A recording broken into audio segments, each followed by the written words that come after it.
American Gods. American Gods is a Hugo and Nebula award-winning novel by English author Neil Gaiman. The novel is a blend of Americana, fantasy, and various strands of ancient and modern mythology, all centering on the mysterious and taciturn shadow. Several of the themes touched upon in the book were previously glimpsed in the Sandman comic book series. The book was published in 2001 by Headline in the United Kingdom, and by William Morrow in the United States. A special 10th anniversary edition, which includes the author's preferred text and 12,000 additional words, was published in June 2011 by William Morrow. The text is identical to the signed and numbered limited edition released in 2003 by Hill House Publishers, and to the edition from Headline, Gaiman's publisher in the UK since 2005. The 10th anniversary edition marks the first time the author's preferred text has been available in wide release outside the UK. Gaiman also did an extensive sold-out book tour celebrating the 10th anniversary and promoting the book in 2011. There are two audio versions of the book, both produced and published by Harper Audio, an unabridged version of the original published edition, read by George Guidel, released in 2001, and a full-cast audiobook version of the 10th anniversary edition, including the author's preferred text and 12,000 additional words, released in 2011. The full-cast audiobook project also was announced on Neil Gaiman's blog, along with a contest in which participants could submit audio auditions, and the winner would get an all-expense-paid trip to New York City to record a part for the audiobook. In March 2017, the Folio Society published a special collector's edition of American Gods with many corrections to the author's preferred text version. Gaiman described it as the cleanest text there has ever been. In April 2017, Starz began airing an eponymous television adaptation of the novel. Brian Fuller and Michael Green serve as showrunners, and Gaiman is an executive producer. Plot summary. The central premise of the novel is that gods and mythological creatures exist because people believe in them. Immigrants to the United States brought with them spirits and gods. The power of these mythological beings has diminished as people's beliefs waned. New gods have arisen, reflecting the American obsessions with media, celebrity, technology, and drugs, among other things. Shadow is a taciturn convict who is released from prison early when his wife, Laura Moon, and best friend Robbie Burton die in a car accident, leaving him alone in the world. Bereaved, he takes a job as a bodyguard for a mysterious conman, Mr. Wednesday, who seems to know more about Shadow's life than he lets on. Shadow and Wednesday travel across America visiting Wednesday's unusual colleagues and acquaintances until Shadow learns that Wednesday is in fact an incarnation of Odin the All-Father. Wednesday is recruiting American manifestations of the old gods of ancient mythology, whose powers have waned as their believers have decreased in number, to participate in an epic battle against the new American god manifestations of modern life and technology, such as the internet, media, and modern means of transport. Shadow meets many gods and magical creatures, including Mr. Nancy, Zernabog, and a leprechaun named Matt Sweeney who gives Shadow a magical gold coin. Shadow tosses the coin into his wife's grave, inadvertently bringing her back from the dead as a semi-living revenant. Shadow and Wednesday try to rally the old gods to fight the new, but most are reluctant to get involved. The new gods abduct Shadow, but Laura rescues him, killing several men in black in the process. Wednesday hides Shadow first with a few stray Egyptian gods who run a funeral parlor in Illinois. and then in the sleepy Great Lakes community of Lakeside. Shadow meets many colorful locals in Lakeside, including Hinzelman, an old-timer who spins tall tales, and Chad Mulligan, the workaday local chief of police. Lakeside is tranquil and idyllic, but Shadow suspects something is not quite right about the town. While neighboring communities turn into ghost towns, Lakeside is mysteriously resilient. Disappearances of children occur with unusual frequency. Shadow is unable to investigate further. Busily traveling across the U.S. with Wednesday, meeting the likes of Johnny Appleseed and the goddess Easter to solicit their help. They are pursued all the while by the men in black, particularly Mr. Town, who blames Shadow for the death of his friends. Finally, the new gods seek to parley with Wednesday, but they murder him at the meeting. This act galvanizes the other old gods into action, and they rally behind a common banner to face their enemies in battle. Shadow is bound by his contract with Wednesday to hold his vigil by reenacting Odin's time hanging from a world tree while pierced by a spear. Shadow dies and visits the land of the dead, where he is guided by Thoth and judged by Anubis.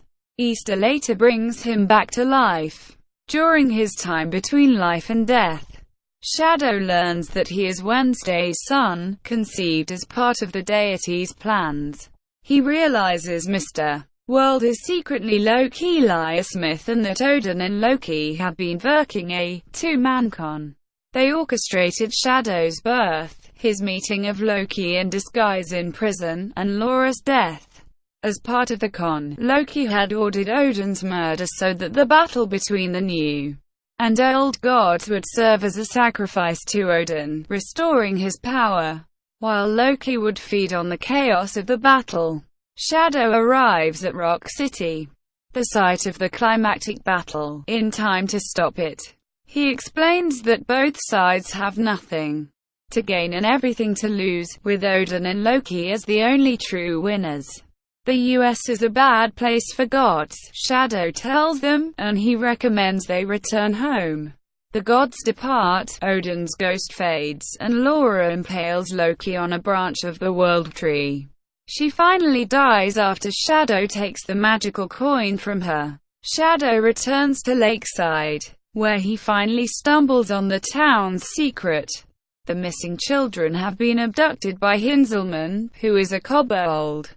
Hinzelman blessed and protected the town, making it prosper despite the hardships plaguing the rest of the region, in exchange for the town's unwitting sacrifice of their young. After a confrontation with Shadow, Hinzelman is killed by Chad Mulligan. In Iceland, Shadow meets another incarnation of Odin who was created by the belief of the original settlers of Iceland, and is therefore much closer to the Odin of mythology than Wednesday was.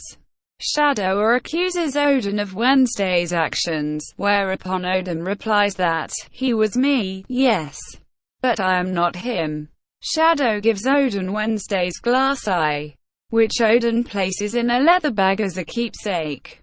Shadow performs a simple sleight of hand coin trick, which delights Odin enough that he asks for a repeat performance. Shadow then performs a small bit of real magic, pulling a golden coin from nowhere. He flips it into the air and, without waiting to see if it ever lands, walks down the hill, away from the god and out into the world. The book also features many subplots and cutaway scenes detailing the adventures of various mythical beings in the U.S. The Queen of Sheba works as a prostitute, staying young and powerful by preying on the men she sleeps with. A salesman from Oman meets a cab-driving Ifrit. The first Viking explorers to come to the U.S. bring their gods, including Odin, with them. A Cornish woman turns fugitive in the New World, inadvertently populating it with the pixies and fairies of her native country. Slaves from Africa populate the Caribbean islands and the U.S. with their tribal gods. and Indiana. 1400 BC. The gods of the very first American immigrants are born. Characters: Shadow Moon, an ex-convict who becomes the reluctant bodyguard and errand boy of Mr. Wednesday. Laura Moon, Shadow Moon's wife who died in a car crash. At the beginning of the novel, a few days before Shadow is due to be released from prison. Samantha, Sam Black Crow, a hitchhiking college student Shadow meets during his journey. Chad Mulligan, a kind-hearted chief of police in the town of Lakeside. Old gods: Mr. Wednesday, an aspect of Odin, the Old Norse god of knowledge and wisdom. Zernabog, the Slavic god of darkness, twin brother to Belobog, the god of light. The Zorya sisters, relatives of Zernabog, are sisters representing the morning star, the evening star, and the midnight star. In Slavic lore, they are servants of Dazbog who guard and watch over the doomsday hound, Simagl, who is chained to the star Polaris in the constellation Ursa Minor, the Little Bear. If the chain ever breaks, the hound will devour the world. Mr. Nancy, Anansi, a trickster Spider-Man from African folklore. He often makes fun of people for their stupidity, a recurring aspect of his personality in his old stories. Mr. Ibis, Thoth, the ancient Egyptian god of knowledge and writing. He runs a funeral parlor with Mr. Jackal in Cairo, Illinois. He often writes short biographies of people who brought folkloric beings with them to America. Mr. Jackal, Anubis, the ancient Egyptian god of the dead and mummification. He is an expert at preparing bodies for the wake at funerals. Easter Ostra, the Germanic goddess of the dawn. Mad Sweeney, Suivni, a king from an old Irish story, though not portrayed as such in his story. He calls himself a leprechaun, and is a foul-mouthed, a frequent drinker, and taller than expected. Whiskey Jack Wisekejak, a trickster figure of Algonquin mythology. He lives near a Lakota reservation in the Badlands with John Chapman, where he is mistaken for Iktomi, a trickster of their culture. John Chapman, Johnny Appleseed, Loki, Eli Smith, Loki, the Old Norse god of mischief and trickery. Hinzelman, a kobold who was formerly revered as a tribal god by ancient Germanic tribes. He protects the town of Lakeside, in the guise of an old man, by sacrificing one child each year. Bilquis, Queen of Sheba, as mentioned in the Bible. Mamaji Kali, the Hindu goddess of time and destruction. New Gods, the technical boy, new god of computers and the internet. Media, new goddess of television. She appears in the form of Lucy Ricardo from the well-known show, I Love Lucy, and a female news anchor.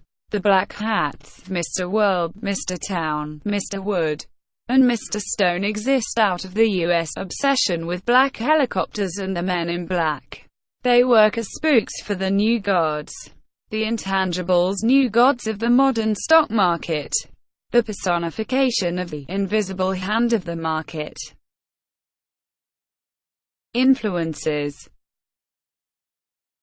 The novel's dedication reads, for absent friends, Kathy Acker and Roger Zelazny, and all points in between. Various real-life towns and tourist attractions, including the house on the Rock and Rock City, are featured through the course of the book.